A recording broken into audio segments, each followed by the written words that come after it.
What's up? Ako nga pala si BT at nandito ngayon tayo sa BT Reaction and welcome to my channel, Tunay na Kritiko. At meron tayong panonooring video ngayon. Ito po ay nagmula kay Banat Tabay TV at ito ay pinamagatang Just In. Naku po, nagdeklara na. Nagulat lahat sa matinding pasabog ni FPRRD, PBBM, Castro, nagulantang. Wow. So wag na natin pagtagalin at sabay-sabay na nating panoorin ang laman ng video na ito at bibigyan natin ng reaksyon ng balitang ito. Pasok! Pinasuhan ni Frank Castro si Digong, di ba? Ang grave threat. Tapos na-dismiss yun noong Friday. Talaga si Castro, no? Ito nga yan ang tingnan natin. Ano nangyari? O ito ngayon ang ganap. Ito sabi ni Frank. Justice denied! Oh my God. Oh my God, Frank. Oh my God, Frank Castro. Iba talaga level ang tigas. Tigas ng muka. Ay, nako. Nakakadiri si Frank. Sabi niya, Ano ba, teachers Frank party o Representative Franz? Franz Castro is appalled by reports that the QC prosecutor had dismissed the grave threats complaint she filed against former President Rodrigo Duterte for saying he wanted to kill her. Si Tatay Digong kasi kung makapagsalita eh, no?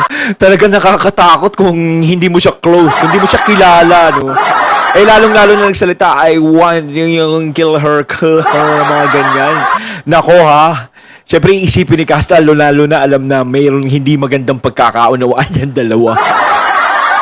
Talagang mapapaano kayo, huh? Binabantaan ako. At pag-usapan niya kay Netreyes mamaya. Kalma ka lang.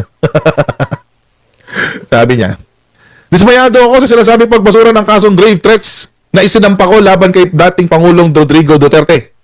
Dahil di nito kinilala ang takot na dinala nito sa akin at sa aking pamilya. Para din itong pinagkait ang katarungan sa akin. Wow. Nagdrama na. Wow. Para natin yung balita. Para mas masaya kasi pag pinanood natin yung balita eh. Ay no, Frank. Pinagkait na katarungan. Ito ang naramdaman ni Pinagkait active na Juice katarungan. Party Guys. Representative Franz Castro sa dismissal ng grave complaints niya laban kay dating Pangulong Rodrigo Duterte. Kaunay ito sa umani pagbabanta sa kanya ng dating Pangulo sa kasagsagan ng issue ng confidential fund laban kay Vice President Sara Duterte.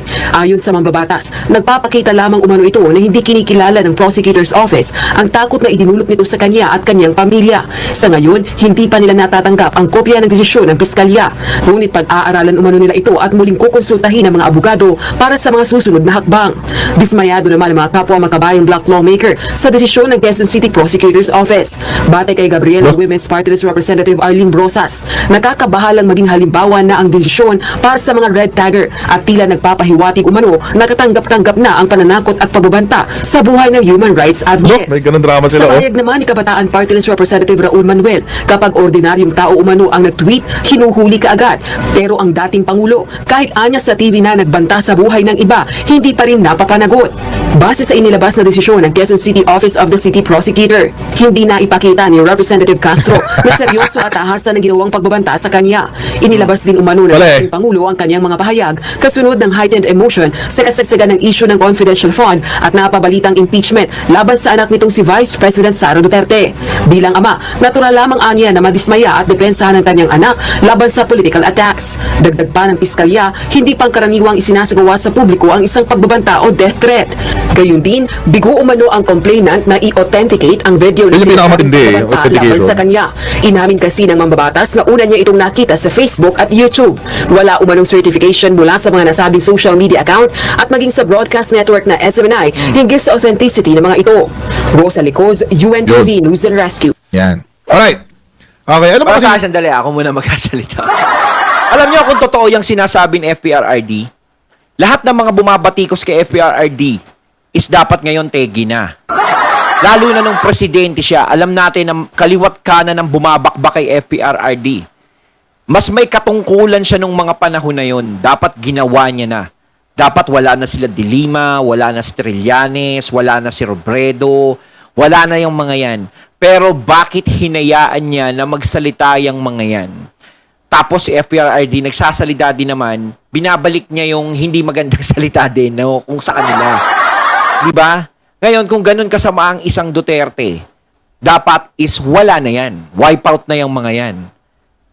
Pero, hindi niya naman ginawa. kung ano yung iniisip na hindi maganda kay FPRRD, no, is kabaliktaran yung nangyari. Ngayon, sinasabi ko nga, nakakapagsalita si Tatay Digong ng ganun dahil ganun siya. Kumbaga nadala siya ng emosyon niya tungkol dun sa nangyayari kay VP Sara. No? Natanggalan ng confidential fund, na yung anak mo is pagtulong-tulungan. Bilang isang ama, ano ang magiging damdamin mo sa anak mo kapag ginaganon? 'Di ba? Ikaw nga, yung anak mo pag sa school binubuli, pababayaan mo lang na ibuli siya. 'Di ba? Syempre hindi. Ipagtatanggol mo siya. Ipaglalaban mo siya. Ngayon, syempre sa galit mo, sa inis mo, is makakapagsalita ka ng hindi maganda. No?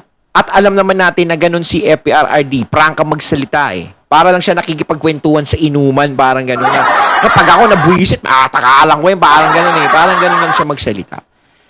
Pero, hindi naman nangyayari. Diba? Kasi uulitin ko, lahat ng mga bumabatikos kay FPRRD, lahat, dapat yan wala na ngayon. O, diba? Pero nandiyadyaan pa rin sila. Hanggang sa wala na sa pwesto si FPRRD. Kahit yung mga makabayan black, di ba, nandiyadyaan pa rin kayo. Hindi pa rin kayo nawawala. Di ba? Yun. Alam mo, Frank Castro, ganito kasi yan. Kung natalo, kung dinismiss ng QC prosecutor yung kaso mo, Ayan. hindi yung prosecutor may problema, ikaw. Ikaw at abogado mo. Gusto ko masabi ko eh. Ganun lang kasimple yan. Kung dinismiss man ng QC prosecutor yung kaso mo, ang may problema dyan, ikaw at yung abogado mo. Bakit? Kasi maski yung QC prosecutor, hindi nyo na-convince doon sa elements na required regarding the violation of yun nga, grave threat. Regarding grave threat pala, di pala violation of grave threat. Regarding grave threat. May elements yan may 3 elements yan, mga kotsero. At yung 3 elements na yun, dapat makikita mo doon sa sa complaint.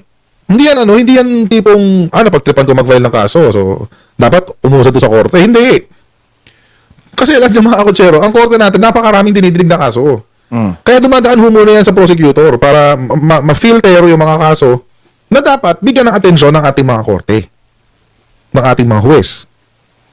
Ngayon mga kotsero, kung hindi na kumbinse yung prosecutor ng kanilang complaint, is it a miscarriage of justice? No! It's not.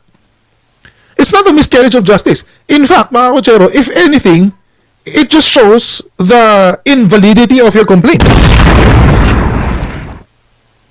Or baka gano'n kahina yung i-file nyo na kaso. Gano'n kahina yung i-file nyo na kaso, Frank Castro. Kasi hindi naman yan, kung meron ka nung 3 elements na yon na required para ma-prove na merong grave threat upon your life or property or honor. 3 yan life, property, or honor. Kung totoo yun, di sana, pinayagan ng prosek, di ba? Sana pinayagan ng prosek. Hindi naman pinayagan ng prosek Basic Saka yan, isang beses lang nasabi, no? Doon lang naman nasabi. Ang masama doon yung lagi kang minatatanggap na gano'n. Tapos nagsalita si FPRRD, tapos meron ng gumaganon sa'yo na, di ba, nag-ano sa buhay mo, di ba? Wala naman Hindi ka kasi sanay sa showbiz Tapos si Castro talaga. Marioso. Kotsero. Ang prosek kasi, syempre, ang pagbabasihan niya, yung existing laws and jurisprudence. Hindi yan basta-basta. Kahit tanungin niyo si Fiscal. Kahit tanungin niyo si Fiscal Darwin. Yung mga sikat na fiscal na nasa social media community. Hindi yung basta-basta yan. Hindi yung basta-basta yan, what do you call this? Nagdi-dismiss. Kasi dapat, yung kanilang dismissal, ay nakabase sa ating batas at yung mga dati ng hatol ng korte. Hindi lang basta-basta korte Korte Suprema. Jurisprudence Hindi lang basta-basta korte yan. Korte Suprema yan. So mga kotsero. Yun nga ang problema dito. Kasi ang drama na naman ng ACT teachers at syempre, yung tatlong walang kwentang grupo sa Kongreso, yung Makabayan Black. Ito kay Gabriela. Yan.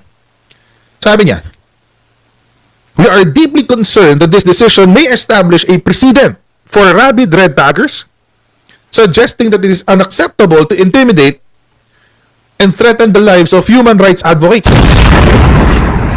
First things first, Arlene Brosas. First things first.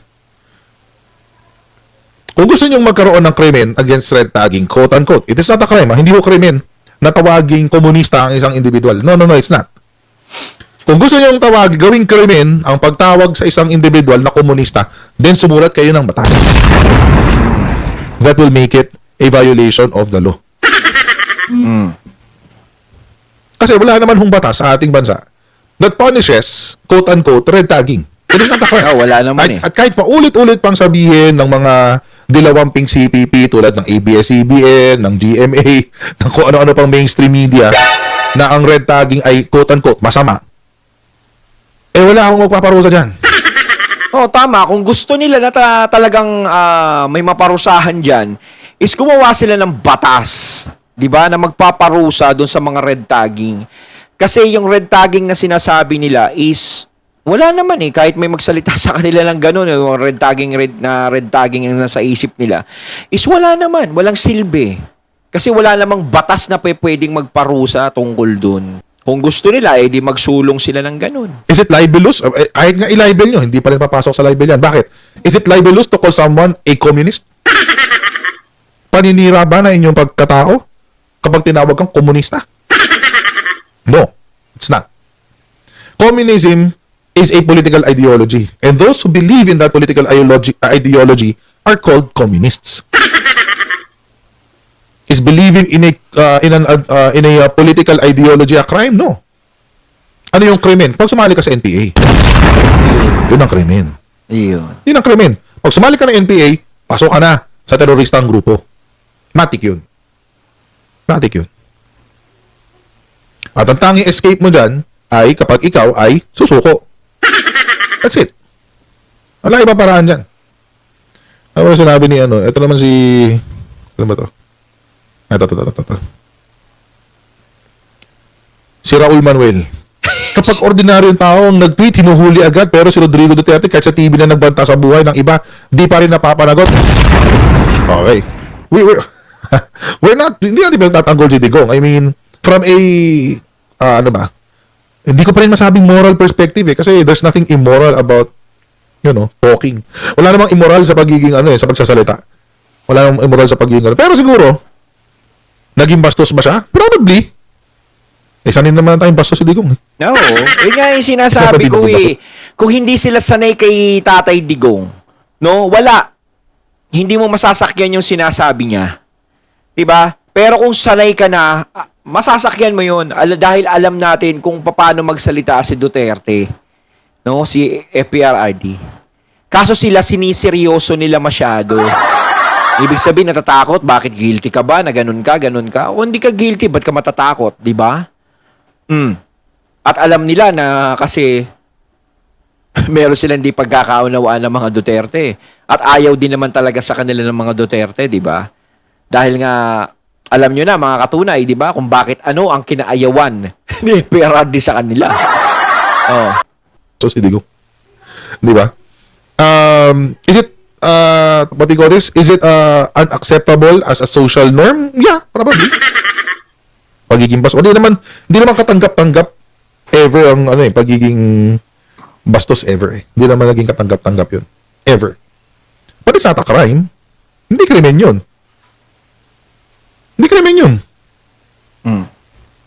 Pagiging Pagiging uncourteous, it's not a crime. Unless susulat kayo ng batas.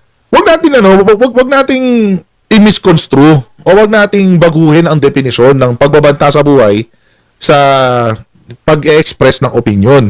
Alam niyo yung pagbabanta sa buhay, eto bibigyan ko kayo ng sample ng pagbabanta sa buhay. Kapag ikaw hindi mo ko binigyan ng pera para tustusan ang pangangailangan ng revolusyon, susunugin ko ang negosyo mo. Yun ang pagbabantang literal. Yun ang pagbabanta sa buhay. Life, liberty, and property. Sinong gumagawa niyan? Pag ikaw hindi ka nagbigay para sa kilusan, pupuntahan ka dito ng mga bata namin, sisirain namin ang negosyo mo. Pag ikaw hindi nagbigay sa kilusan, pasasabugin namin ang mga traktora mo. Sinong gumagawa nun? CPP, NPA, di ba? Hindi, tsaka yung kay FPRRD unawa yun yun ay parte ng emosyon. Kung galit ka, inis ka, lalabas sa'yo yung hindi magagandang salita. Na talagang lumalabas naman talaga kay FPRRD yung ganun. Di ba? Oh. Kaya kung makapagsalita man siya ng ganun, is... Ano pa rin yun eh? Parte lang ng emosyon niya yun eh. Hindi naman yung rekta na, ikaw, pag nakita kita ganito, aanuhin kita. Di ba? Kaya mag-ingat ka. Oh, yun, pagbabanta yun. Ganun yun. Hindi naman nagsalita sa FPRRD ng mga ganun. Di ba?